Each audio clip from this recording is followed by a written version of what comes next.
All right, we're going to go ahead and get started. Good afternoon and welcome to the Institute of World Politics. For those of you who are new, IWP is a graduate school of national security and international affairs. We have 5 master's degree programs, 18 certificates of study, and a new doctoral program. We also offer the opportunity to take a single course without having to pay an entire semester's worth of tuition costs. One can also audit such a course at a much less cost. If you are interested in learning more about us, please feel free to speak to one of our staff at the conclusion of this event.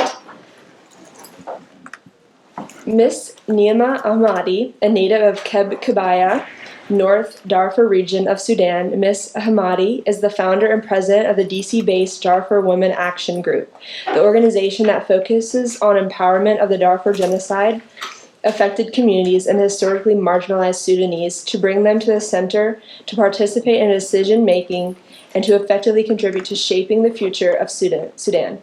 Previously, Ms. Ahmadi worked with NGOs in various fields of emergency and development in Sudan, including Oxfam Great Britain, Intermediate Technology Development Group, and the United Nations World Food Program. Ms. Ahmadi was recognized by President George W. Bush as one of 8 Global Human Rights Fighter of the Year, 2008. Ms. Ahmadi is a veteran human rights advocate and seasonal strategic planning and management professionals. Ms. Ahmadi previously worked as Director of Global Partnerships for United to End Genocide and the Save Darfur Coalition. She served as an advisor at the 7th round of Inter-Sudanese Darfur peace talks in Abuja, Nigeria in 2006. Hashim Mekki has taught Arabic language, culture, and Middle East media at IWP since 2012. He's the owner of Bridge Language Solutions, providing an array of language translation, interpretation, and teaching services to the Washington, D.C. metropolitan area, and the founder of Keely Global, a nonprofit organization that promotes education, health, and economic empowerment in Sudan and the Republic of South Sudan. He also teaches Arabic language to federal employees and professionals at the National Nuclear Security Administration at the Department of Energy.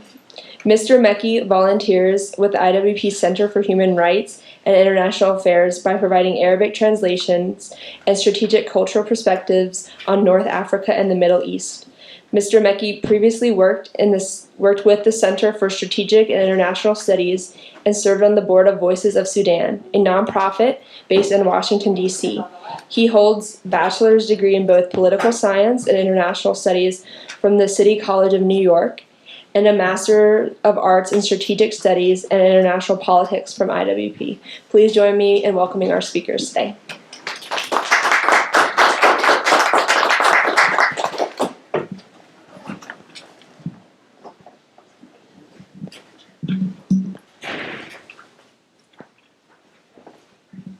Hello. Can you hear me? Fantastic. Thank you so much, Hannah, for introducing us. And, appreciate it. And thank you to the audience for coming. Thank you, Niemat, for coming and being able to speak.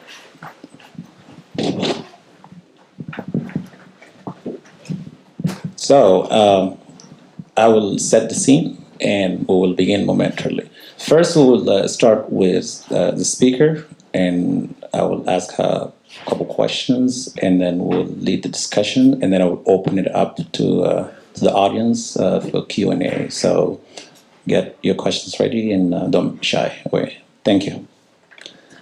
Welcome, Niemat. Thank you, Hashim. I'm pleased to be with you this afternoon, and I would like to thank the Institute for World Politics for the opportunity to share with you our thought about the current situation in Sudan and how we can move forward toward transforming Sudan into a stable and peaceful country.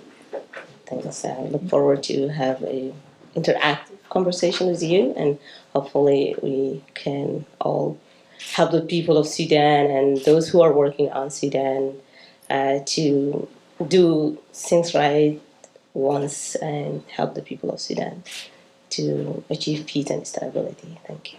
Thank you for these inspiring words. Niemat, what's the historical factors that have led, in your experience, what are the historical factors that has led to the current revolution if you can briefly talk about the history and the context. Thank you. Thank you, Hashim. You may all have been watching and following the news and the recent development in Sudan. What we are going to talk about is to talk about the recent development in Sudan, but also dive into the causal factor or the historical background of why there has been a recent revolution in Sudan and what has led to that revolution.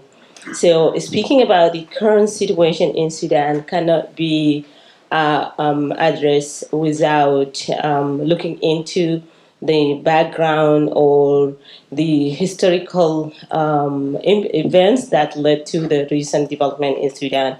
So, speaking about Sudan, this is the government that came to power by coup, a military coup that was orchestrated in June 30th of 1989 that toppled a democratically elected government.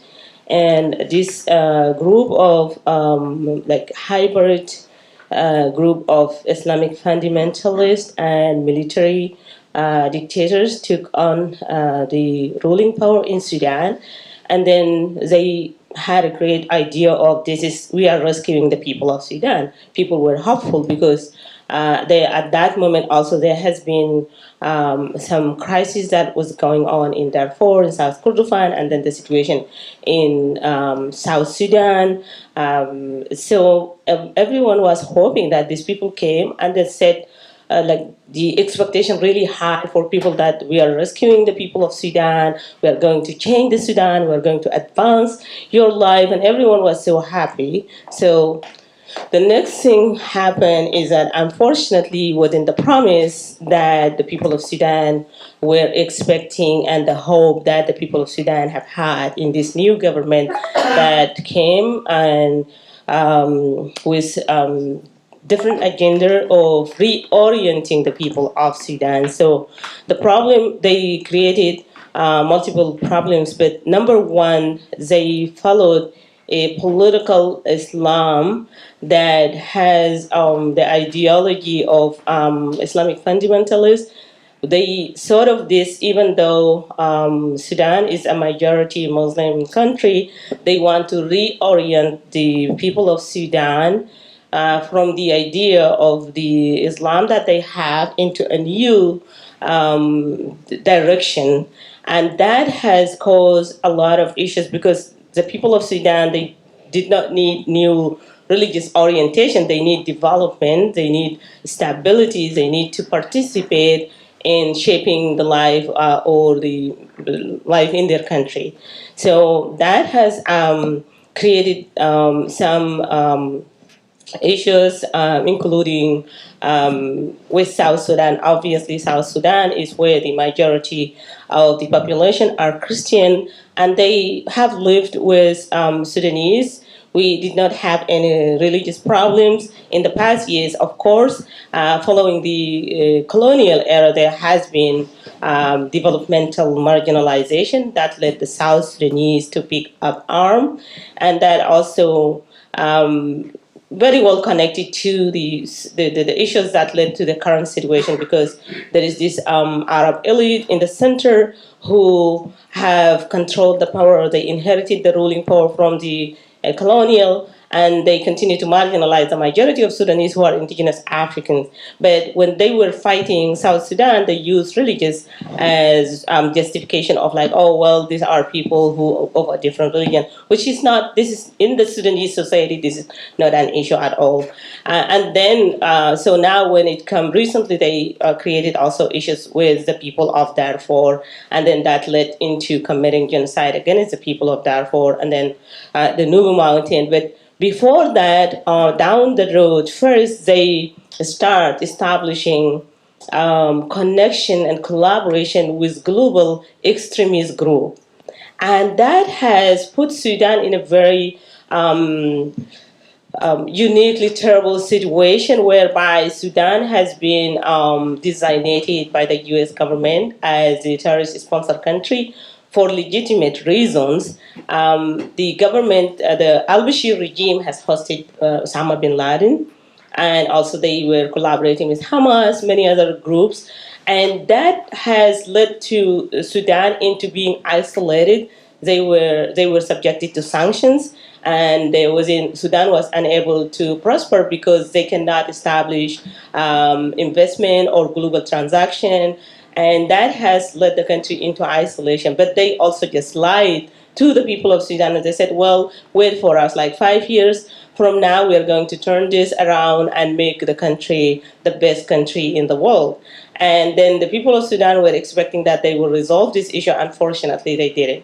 So that was one of the factors that Sudan continued to be isolated from being able to economically prosperous, but also in terms of like human development and exploitation or the utilization of the Sudanese natural resources. Then later, within the same time, they launched a jihad war against the people of South Sudan that unfortunately later on led to the separation of South Sudan. And then in early 2001, 2002, the government in Khartoum has created militia from Arab origin to launch a genocidal attack against the people of Darfur because of their ethnicity. And that has led to the highest cost ever that the people of Darfur have seen, but also the people of Sudan, whereby millions of people have been forced to flee, and many more have been killed. Over the United Nations reported in 2006, this was the last official update from the United Nations, that over 300,000 people have been killed. But unfortunately, the attacks and the killing continued, but there was an update of a statistic. But the people of Darfur believe that nearly 1 million people have been killed. And as a result of that, there was a global outrage, and again, Sudan has been subjected to UN sanction, European Union sanction, and then also the United States under the Bush administration have imposed sanction under Darfur Peace and Accountability Act that was unanimously supported by the U.S. Congress, based the House of Representatives and the Senate. So in 2004, the situation was officially declared by the U.S. government as a genocide. And following to that, the case has been referred to the International Criminal Court, which investigated and found that genocide, war crimes, and crimes against humanity have been committed. Then after that, the International Criminal Court has issued multiple arrest warrants for Sudanese officials, including the former President al-Bashir, and for the crimes of genocide, war crimes, and crimes against humanity committed in Darfur. But unfortunately, President Bashir continued to defy justice, continued to travel the world as internationally vigilative of justice, and there hasn't been any justice served for the people of Darfur or accountability for the perpetrated people who perpetrated the crimes. So you may ask how this led to the recent uprising. As a result of that, well, before that, in 2011, after the separation of South Sudan, there are two other regions that are part and parcel of the issue of South Sudan, the people of Nuba Mountains and the Blue Nile. These people have fought alongside with the Southern Sudanese, and the agreement has granted them the right for popular consultation. And that popular consultation is supposed to give the people of Nuba Mountains and the Blue Nile the right to determine their future, whether they want to be a part of the Sudan or they want to be part of South Sudan or have an autonomous region. Unfortunately, the government in Khartoum, instead of implementing that popular consultation, has decided to appoint a man who was indicted for war crimes in Darfur, Ahmed Haroun, who used to be the former interim minister for Darfur, who has recruited, equipped, and executed part of the genocide in Darfur, to be the governor of South Kordofan. Then, as soon as he was appointed, he launched a war against presumably the SPLM North, But it wasn't against the SPLM North. Unfortunately, it was directed towards innocent civilians. Many people have been killed. Many more have been forced to flee to South Sudan, to Ethiopia, Uganda, and many other countries. Until today, people in Nuba Mountains is still living in caves. And the international community has not held the government of Sudan accountable for breaching the agreement, violating the agreement, not only denying the people of Nuba Mountain and the Blue Nile their right for a popular consultation, but also single out the Abyei region, the oil-rich region, and cut it out of the to be a part of South Sudan because Abyei is rich in oil. And then they renegotiated the agreement after the South Sudanese took them to the International Court of Justice. There was a ruling that in the favor of South Sudan. Unfortunately, the government in Khartoum refused to abide by that. So, how that affected the entire situation in Sudan? As a result of all of this, two-thirds of the Sudanese population have been either internally displaced inside Sudan or refugees in the neighboring countries. These are people who used to be farmers, civil servants, herders, who are actively producing and contributing from Darfur, South Kordofan, and Blue Nile alone. They used to contribute to the national income for with about 60% in agriculture and livestock.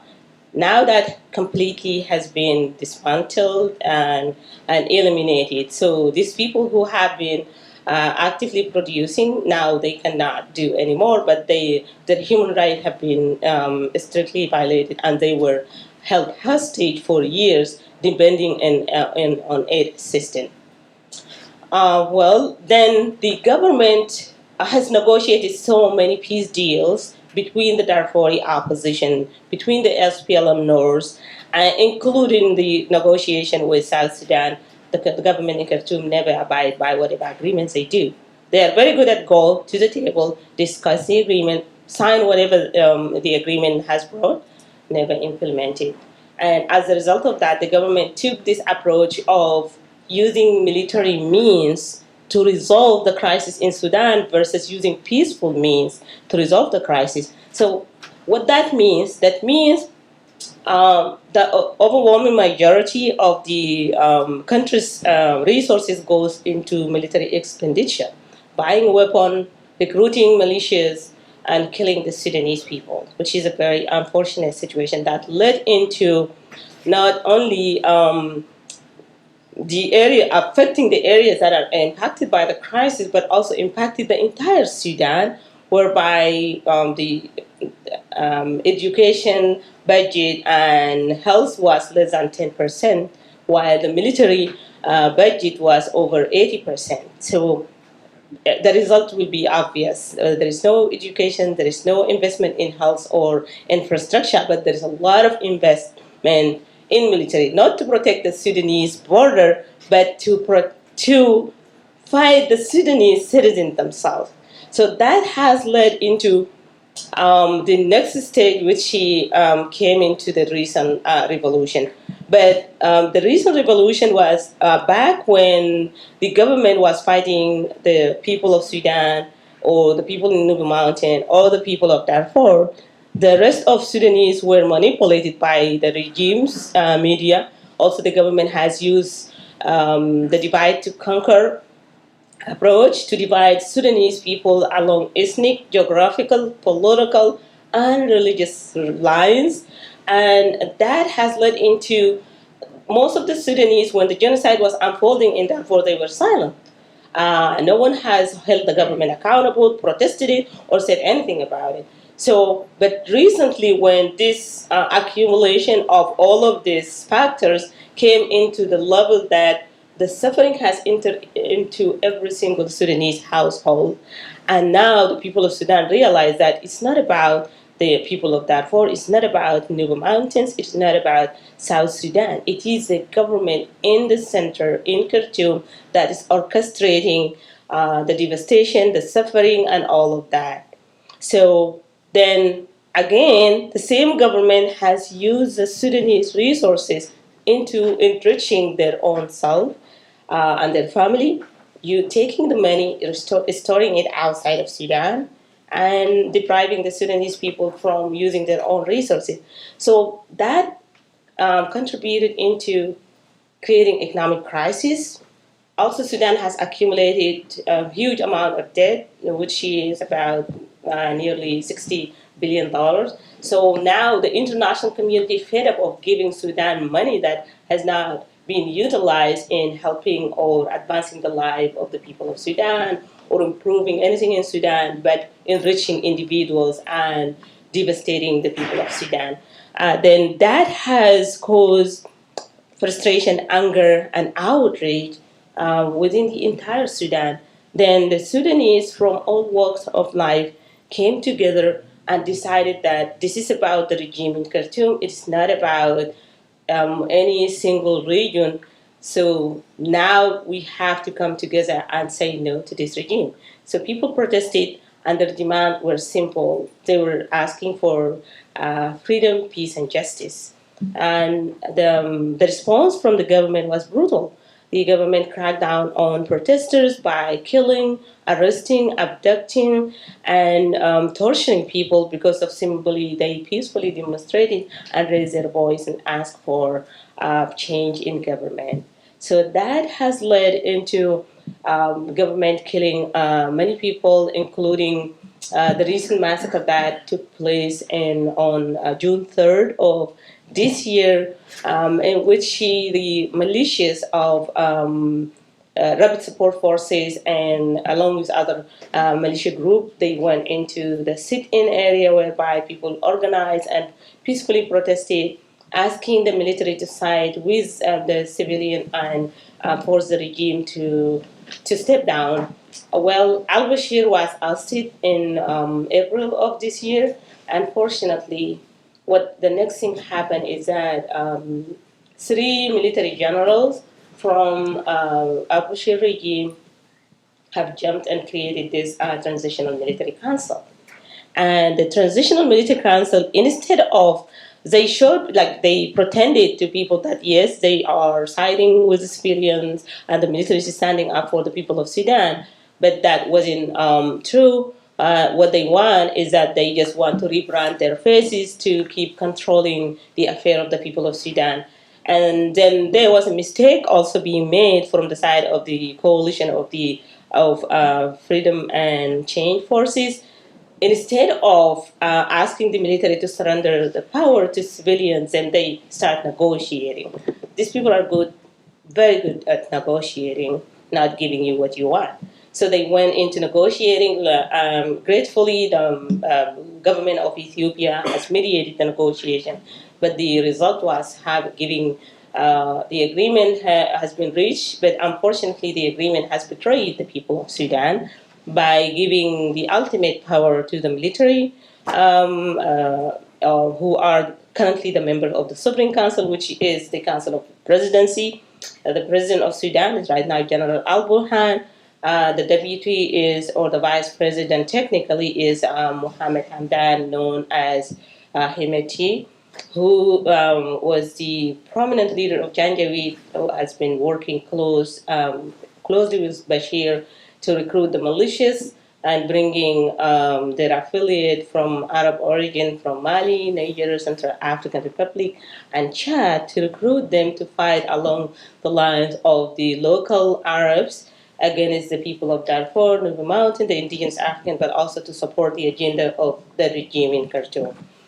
So now the arrangement has given the military to rule the first part and the longest part of the interim government. They give them only 3 years as an interim period.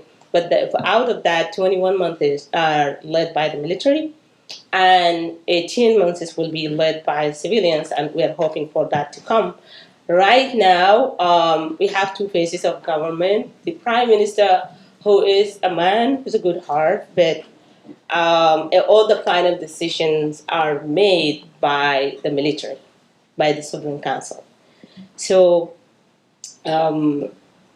this is the situation that the people are frustrated, and they kept telling them that they should be hopeful. They appointed the cabinet of ministers, and people are hoping to see the change happen, but it is a very, very long way to go in Sudan. It is not the change that.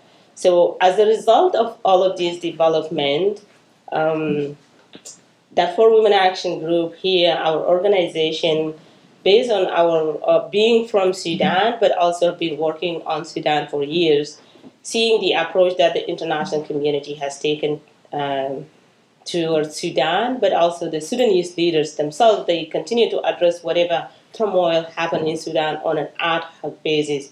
So we took on the role of organizing, convening a group of experts and civil society group from various regions of Sudan to speak and to think strategically that now that there is interim government, whether we like them or not, they're going to take on the role of leading this interim. So yes, we are holding them accountable. We speak up, but we also have to come up with something that we can pressure them to understand, or even by start thinking of it. So we came together and developed a strategic framework for sustainable solution or sustainable change in the Republic of Sudan. And the strategic framework is a collective effort that's led by Darfur Women Action Group, with contribution from people who are expert on international human rights law, humanitarian laws, international justice, and people who work in situations like Sudan, people who with experience working on Rwanda, Cambodia, Liberia, Sierra Leone, and many other Latin America. And our thinking was that the leaders in Khartoum, they always have sort of Sudan as a crisis of governance. But that's not the case. There are historical grievances that need to be carefully understood and analyzed and taken into consideration to design an approach that will help resolve the problem of Sudan sustainably. So we look into yes, the current situation need to be addressed, but also there are historical causal factor or grievances that led to the current situation. And we developed the framework on the basis of that these are the problems and these are the causal factors that led to the current situation, and this is how it needs supposed to be addressed. The framework has prioritize steps that need to be taken by the interim government, but also by the international community. First, we demanded that the issue has to be addressed within the context of international standards, not just Sudanese standards or regional standards the way it is. And one of the challenges has faced the people of Sudan is that some of the regional players like Emirate government, Saudi government have jumped on board and insisted in wanting a military government in Sudan, which is the part and parcel of the former government. And that was one of the problems. So we articulated the framework the way we laid it down is that there is a reality on the ground. The strategic thinking has to follow these steps and also implement these steps to guarantee that we set the foundation for transformation of Sudan. Otherwise, if we look at the issue of Sudan as this is our economic crisis and we have to revive the economy and improve and then go at like the current approach that the interim government is taking by going asking the international community for debt again, that's not a solution. So we want them to understand that there are immediate needs and there are short-term, long-term needs that need to be addressed in order for Sudan to be stable and to be able to transform into democratic and peaceful Sudan. And in our priorities, we lie down number one is a criteria for who should be participating in the interim government. And those criteria is that the interim government must not include people who commit crimes in Darfur or any region in Sudan, including the crimes of genocide, war crimes, and crimes against humanity. And people who commit crimes against violence against women or any kind of human rights violation should not be. And people who are supposed to be selected at this stage as also disarticulated by the forces of freedom and change, to be technocrat, but with expertise, but also with moral integrity and clean hand people who have not involved in crimes or have not involved with any international terrorism group or are not listed in the list of the United States sanction or UN sanction or any other regional measures that has been put. So that will put the Sudan again under isolation and limitation, which is right now also the case. There is a lot of skepticism and fear of those military generals may be a problem for the transformation of Sudan, and that's pretty true right now. So the next step is that looking at the situation we have when you have millions of people out of their homes and their villages are completely wiped out. The people of Darfur have been in camps for 16 years. The people of Nuba Mountain and the Blue Nile have been in camps and in caves in the top of the mountains for the last 8 years. So even if today there is peace in Sudan, there need to be arrangements to create an enabling environment for these people. So we prioritize humanitarian need. As the former regime has expelled humanitarian organization from Sudan in 2009, following the indictment by the International Criminal Court, then until today they have not been allowed. By the time that the interim government prepared itself to start working in response to the need of the Sudanese people on the ground, these people need to be assisted because they are lacking minimal means of sustenance or means of survival in camps. So we ask that the Prime Minister should issue an appeal if the humanitarian organization, those were expelled back during the Bashir regime, to come back to Sudan so that they can provide aid assistance to the needy and across within the conflict affected areas, but also across other areas in Sudan. And also we prioritize creation of the enabling environment. The enabling environment, say, negotiated peace with armed opposition from Darfur and South Kordofan and the Blue Nile to be able to integrate them into any process toward rebuilding the future of Sudan. And why that's important, because these people have legitimate concern and legitimate reason that led them to oppose the former regime. And then also we prioritize restructuring of the Sudanese army.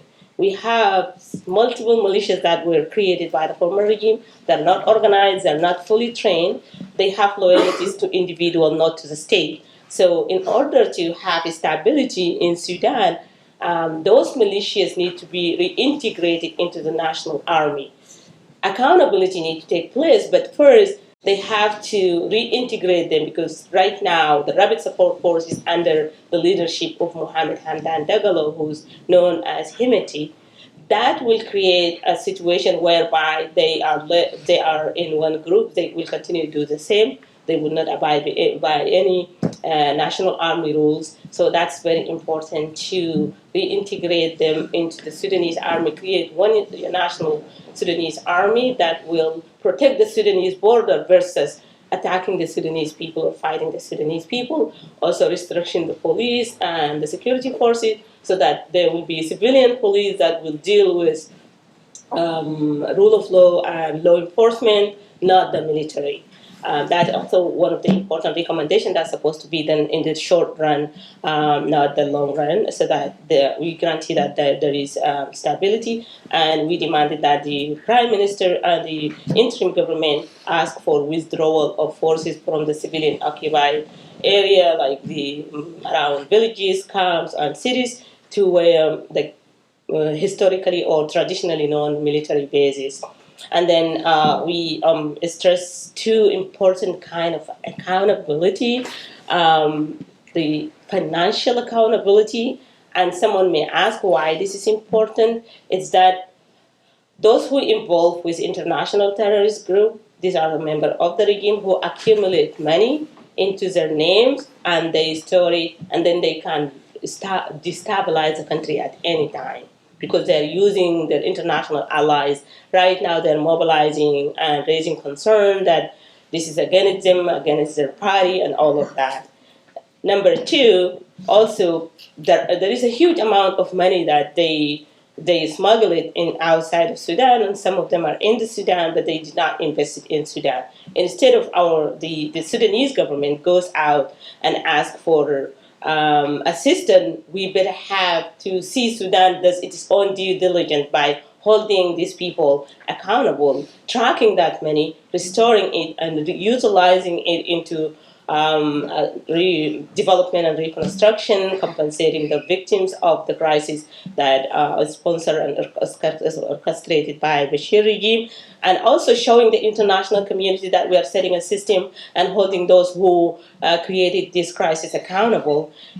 Number two, the other type of accountability is the criminal accountability. There is crimes has been committed in Darfur and across the Sudan, war crimes, genocide, crimes against humanity, but also the recent incident that happened at the sit-in area in front of the Sudanese the army headquarters is a crisis of global magnitude, whereby they also use rape as a weapon of terrorization, because women were very visible in protesting and organizing. So they want to punish and terrorize women so that we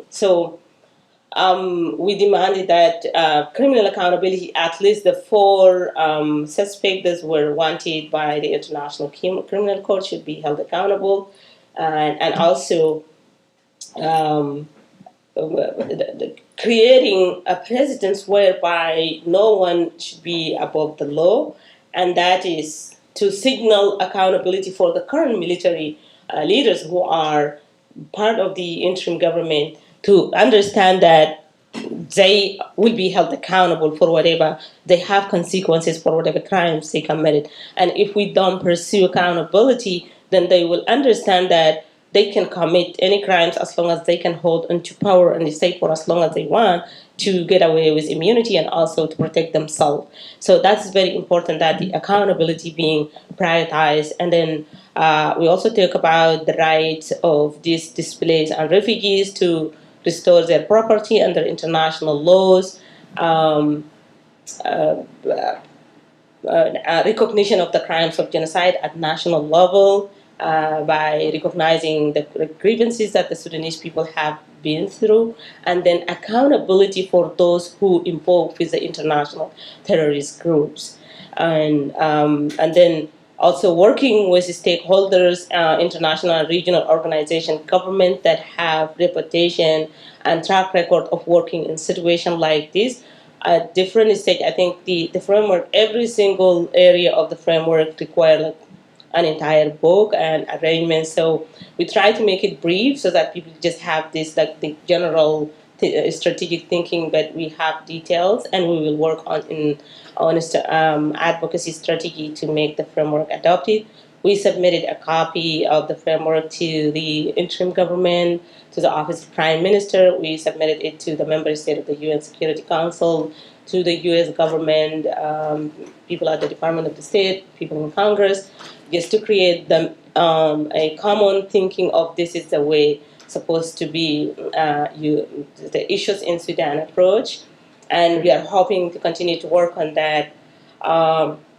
One of the problems also has been going on throughout um, the time of former regime, that this regime has used rape as a weapon of war, where women have been the most victimized, women and girls.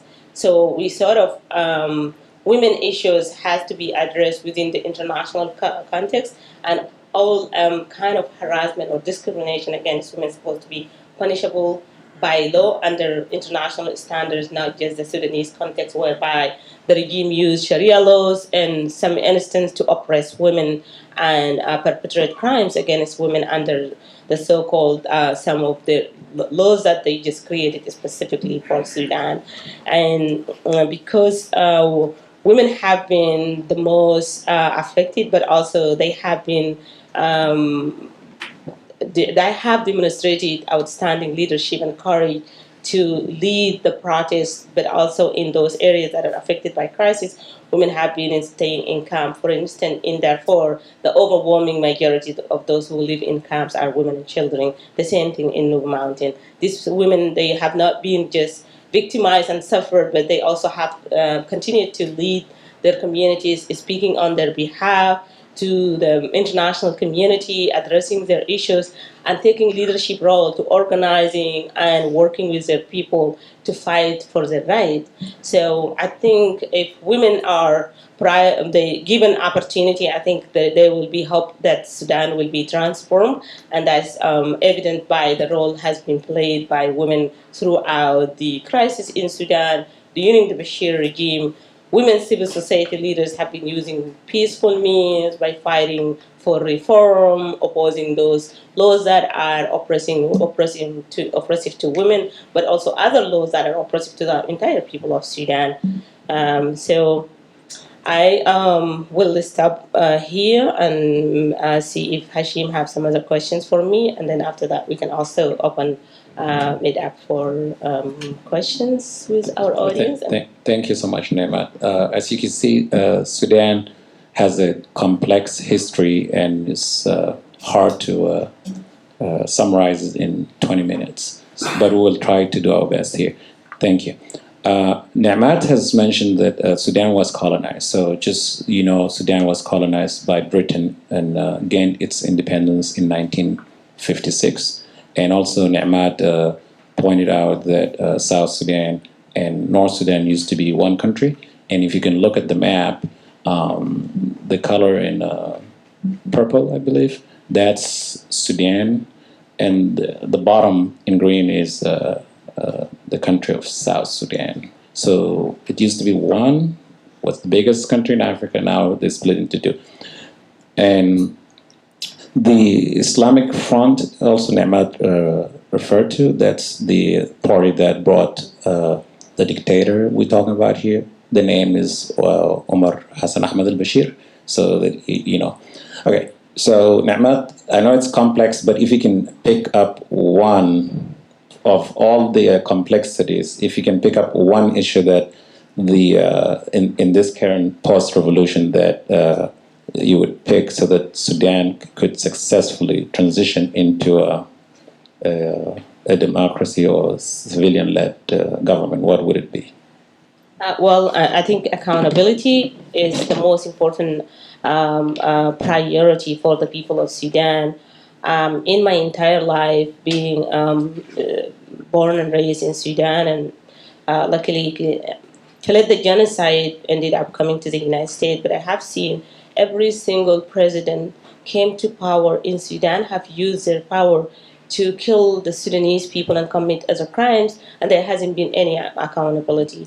Without accountability, Sudan cannot be transformed into democratic Sudan, because this created a norm that people fight to be in power, and tomorrow they will turn around for the very people that they led them to that position by committing crimes against them, oppressing them. So right now, to guarantee that Sudan will move forward, accountability is very important. Accountability for crimes committed, the abuse of power, and also crimes of corruption, but also the crimes of terrorism that has led Sudan into isolation. Those who involved with international terrorist group, I don't think we need to have those people get away with what they did.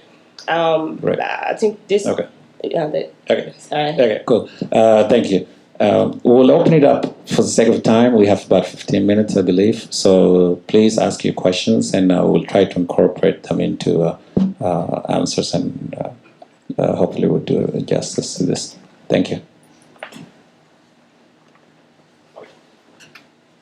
So I'm Peter Humphrey, an intelligence analyst and a former diplomat. I note that we've been hearing a lot of appeals for release of sanctions on a regular basis.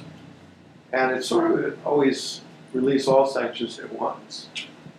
And the US government position is, show us that you've really changed and that there's accountability for the people that killed the Janjaweed, that killed the demonstrators, and so forth.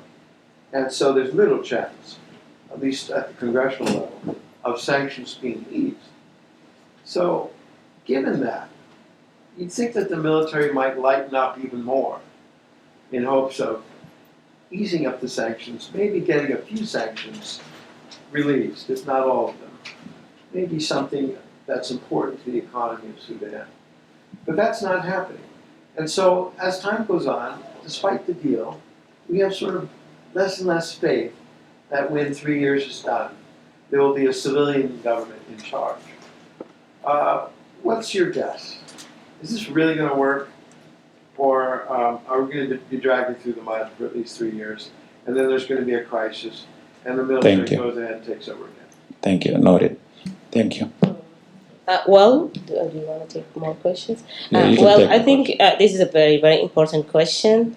And to tell you the truth is that giving away for the United States government, this is very important that the U.S. have a policy that integrate accountability and also protection of human rights and promotion of human rights in Sudan.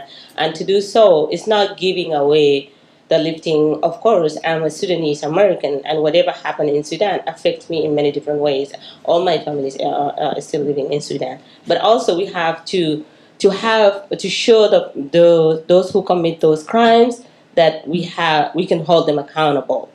Yes, of course we have the interim government, but those who commit crimes are still in Sudan. Most of them are still leading institutions. They have not been held accountable. If the U.S. just move forward and release sanctions, we know that these generals have money and have their militias. Those fundamentalists who have been regrouping right now, we don't know what they are planning to do. So look at other countries whereby like U.S. move fast and given reward versus like holding people accountable. Then the next thing is that then if they can conduct international transaction and they be able to move that money around, you cannot hold them accountable. I think the delisting of Sudan should be kept until see the interim government demonstrate verifiable changes on the ground that we are not having people who will go around and commit crimes, people who involve with terrorists,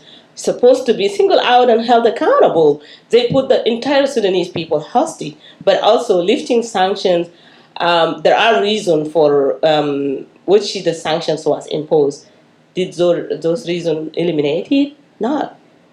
Was So the sanctions that is associated with the listing of Sudan as a terrorist sponsor country? Those members of the regime who involved with terrorist group, they are still there. They have prominent scholars right now Yeah, calling for I agree with Niemat. The conditions for removing Sudan need to be verified, and they need to work towards accountability, and so that we see that they mean business and they're bringing people who committed atrocities to trial. Thank you. Next.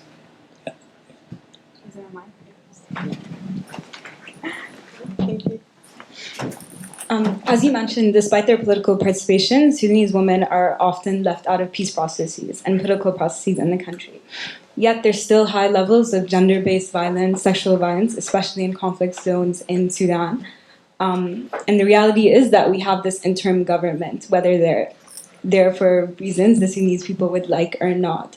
In your opinion, what type of inclusive measures should the transitional government take to include women in peace processes? Because women's rights cannot be secured. We can't address accountability for gender-based violence and sexual violence in these regions if women are not at the negotiating table or not in the processes.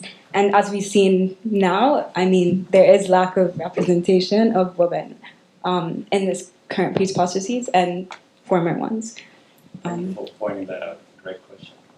Yeah, well, I think I can agree more with you that right now all the processes are lacking women's participation, and in order to address that, the interim constitution has to integrate women's participation, and it has to include a specific quota for women's participation has to be 50%, 30%, instead of just vaguely stating it in the constitution that a considerable participation of women.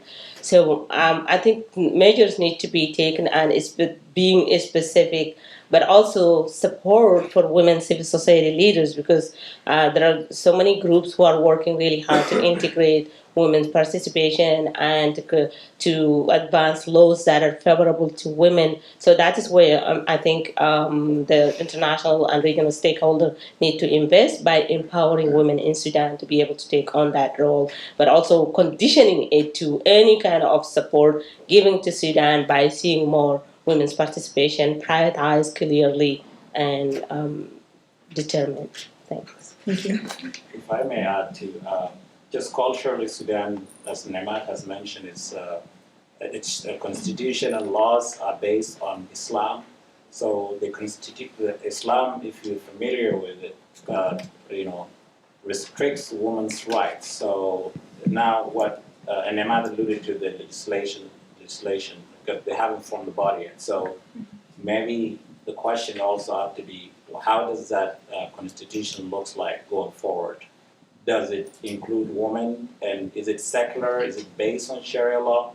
Because without that, it's harder to guarantee rights. And you could look at the regional context. Saudi Arabia is not a good example, but other countries, yes. Yeah. Thank you. Next question. I can pass the mic. Speak up. Actually, my question is related. You speak a lot about accountability, but I doubt that the interim government will hold itself accountable. So what can international organizations do to empower the Sudanese to hold the interim government accountable? Because I feel like if without the people, I mean, I suppose the international community can do it as well, but the Sudanese people are really the ones who are going to hold the government accountable to make sure the transition is successful. Great question. Thank you. Well, I think that's a very important point raised. Is like looking at throughout the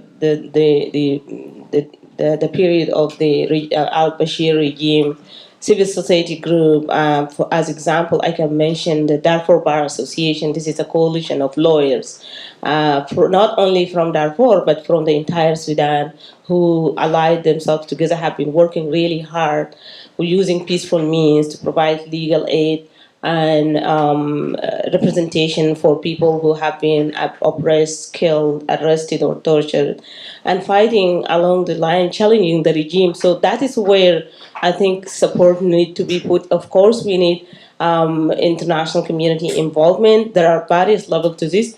Empowering those civil society group is very important for the international organization working in Sudan. But also there is international institution. We understand that for the case of Darfur is under the jurisdiction of the ICC, but United States is not a member state of the International Criminal Court. But the United States has a president of playing an important role in pursuing justice and accountability in areas where genocide has been committed, and also the places where there is crime of terrorism. So I think the U.S. in that context can take its own bilateral approach to empowering local institutions and also using all the international means or leverages at hand to pursue accountability for that, and then also the regional actors as well. So whenever it is applicable to use either international mechanism or regional mechanism, and then empowering people so that they themselves can work side by side to exercise pressure over the interim government to pursue accountability. And if I may add to, great point, Niemat, if I may add to concerning regional, we cannot eliminate from this calculus China and Russia and other powers, because when it comes to the ICC, some countries in the African Union they did not agree to hold al-Bashir accountable. So I think one thing also is not only what the U.S. can do, but what can the international community together do to put pressure and bring people like al-Bashir to accountability. Thank you. Next question. Back. Just along those lines that you just described, I guess my first part of the question is, over and over we've mentioned the crime has to stop in terms of the participation of the people who are going to be running the country. is it realistic that that can happen at this point? And if it's not, what steps might be taken between now and later on to make it truly real, measurable, valid, hard evidence on it? Great. If I understood the first part of your question, this is about accountability. It's about crime. Keeping The people with that in their background or even on their mind away from the post-revolution government. I know it is very challenging when you have part of those people who commit the crimes are leading the interim period. But I also think there is a lot of leverage here that right now Sudan is in desperate need of the support from the international community. The international community has to be vigilant and strong in terms of course, we can help the government, the interim government, but these are our measures. Accountability has to be prioritized, but also while working in empowering people like civil society group, giving them training, providing technical training. When it comes to support, Sudan has been asking the international community for money right now. I do think government like United States and other government need to provide technical assistance instead of giving money to a single government whereby it does not trickle down to people. It has to be provided in a form of technical assistance. Say we don't have like effective financial institutions. That has to be set up, and that is where technical support will be. We need legal institutions, independent judicial system. Countries like US can help in that, providing expertise, providing training, providing technical assistance, setting the bank system to prevent corruption. All of that need, instead of just taking money and giving it to the government, accumulating debt and stealing it, ways need to be prioritized to guarantee that this goes to people, but also establish an institution. If we have an institution, then we can hold people accountable. If we don't have independent, strong institution based on the international standards, that we cannot. Right now, like China investing in Sudan, but there is no rules for investment. So even like the daily laborers, they bring them from China. Local Sudanese don't have any opportunities to work where they are exporting. They're investing in oil or the gold from Darfur. No, Darfur has seen this gold. It's taken raw to the United Arab Emirates. We heard that Russia has handed. So that institution need to be created, even if they want to revive Sudan to revive it, to help Sudan to revive its economy. Those kind of help need to come in a form of technical assistance, establishing an institution, empowering civil society group to work toward those reform, and conditioning accountability measures for the interim government if they need support from the international community. Agreed. The opportunities are there, so like Niemat has said, and she's absolutely right. I think the time is ripe now because in the past it was dictatorship, so it wasn't opened. Sudan wasn't willing as a country, but now, as Niemat has laid out, is open for business. So I absolutely think there's a good chance and opportunity here for things to happen. Next question.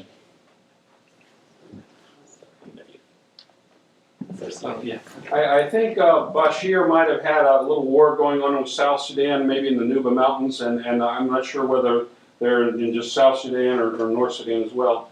But I'm wondering how the deposing of Bashir has impacted South Sudan relations in terms of the conflicts that have been going on between the two countries.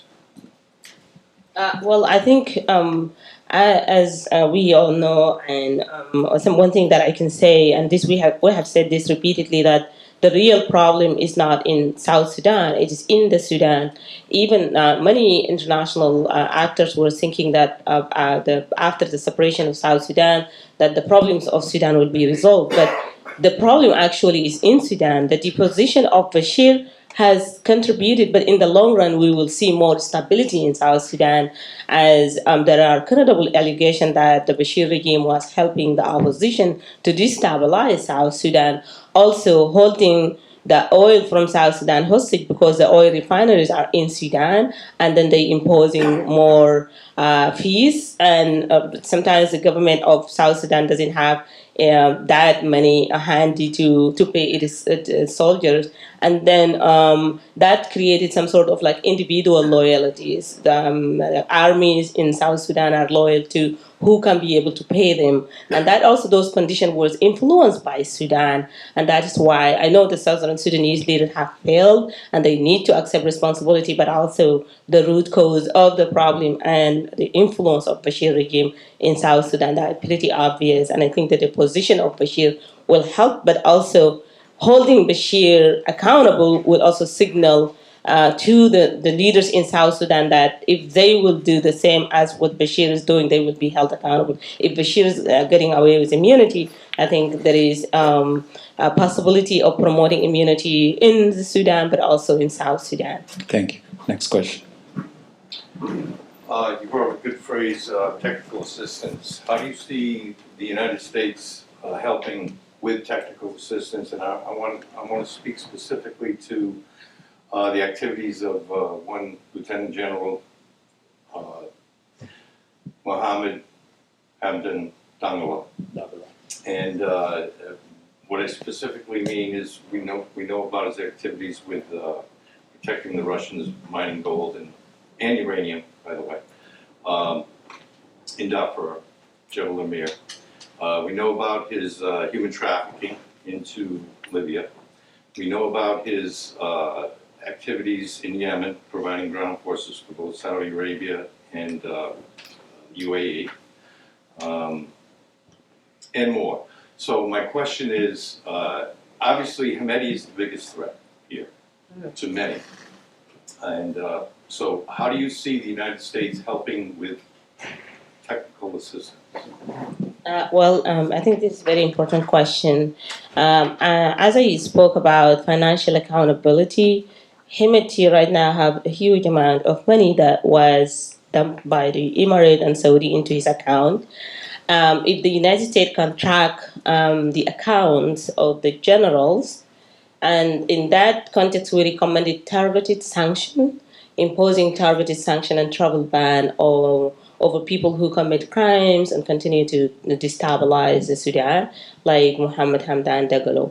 And the financial accountability, there is very good precedent that happened before in the case of Iraq in the post-Saddam Hussein, tracking the money of the former regime element, restoring it, bringing back. U.S. has ability. All transactions go through New York. Like if you want to track it, it's easy to be. If the U.S. government can help in tracking that money that was smuggled and stolen from Sudan, Mohammed Hamdan Dagalo, it's dangerous, but he's not. If he don't have that money, he will not maintain the troop and he will not present any danger because he's not a trained military. He has no any kind of like base of support. His base of support is these regional players. And if we can track that money, freeze his asset, restore it back, and redistribute it to the people of Sudan, then he will be just like any other Sudanese individual. And then until the time comes that we can take him to court and be held accountable, I think that's very important. Any more questions? Yeah, Last question. having worked here for a good while, I wanted to let the people get through the serious questions. Well, thank you for being generous with your time. Two trivial questions. One is Sudan is a member of the African Union. Correct. What role does it play? And one, and number two, I wondered if, like South Africa, Sudan was considering the possibility of adopting Swahili in school to create, a long-range plan of uniting Africa.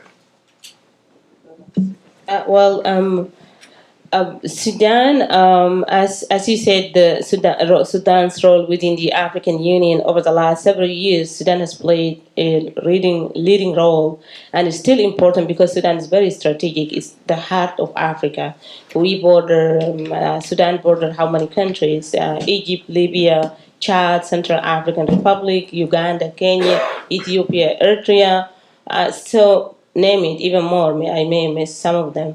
So and we are bordering of West Africa, but also North and East Africa and the Middle East. So you can understand the strategic location and also the diversity of population, the richness of resources of Sudan, and the richness of culture. Sudan is of important significance to the African Union. So now, in the recent years, during this recent development, the African Union has played a leading role and positive role. They have been playing a negative role and adopting an approach like South Africa. So we are like figuring out what is the best approach, but of course, integrating the historically marginalized Sudanese into the decision-making arenas so that they can work hand in hand in shaping the future of Sudan is very important for us. Allowing people to exercise their culture, including languages. So in the various regions there are different languages, so people have to be allowed, and understanding the one national identity as Sudanese, but also understanding the diversity of identities and allowing people to exercise their life. I think that, from that we can borrow from South Africa, but also from other countries, and that's a very important aspect toward sustainable solution. Thank you, Niemat. Any last thoughts? I've been told the time is about. Any final thoughts, and we'll conclude this. Thank you. Final thought, as I said, Sudan cannot move forward without accountability, and those accountability has to include judicial or criminal accountability, and we also have to differentiate between criminal accountability and transitional justice. There are several arrangements that first the criminal accountability has to be prioritized, then also there will be peace, and then transitional justice whereby people can create a truth commission to investigate the grievances that the people of Sudan have been through, and letting the people of Sudan, those who are impacted by conflict, determine what kind of truth commission they want to see, and also recognizing the harm that was done, recognizing the crimes of genocide, holding those who involved with terrorism accountable. And make no mistake, the United States should not hurry toward lifting sanctions completely or delisting Sudan without seeing verifiable evidence on the ground of change in the behavior of the regime and the element of the former regime. And when there are crises like the situation in Sudan, investing in people, investing in the people of Sudan, building capacity, supporting civil society group, women, civil society leaders, youth, and education in Sudan. That is the way through which Sudan can be transformed. And thank you for listening to us and coming here. And I look forward to continue the conversation. If you have any questions, please feel free to contact the institute here. Hashim is part of the institute, but also Darfur Women Action Group is www.darfurwomenaction.org. We are on Twitter, Facebook, and Instagram, and we'll definitely be more than happy to answer your question or any follow-up questions that may come. Thank you. Thank you so much, Niemat. As Niemat has laid out throughout this session, you can see that the issue of Sudan is very complex, but on positive note that there is an opportunity here, and please do your work, contact your congressmen, senators, whoever, and tell them Sudan does matter. And we thank you for your great questions and for taking the time to come and participate. Thank you so much, and let's give our host, our guest here, a round of applause.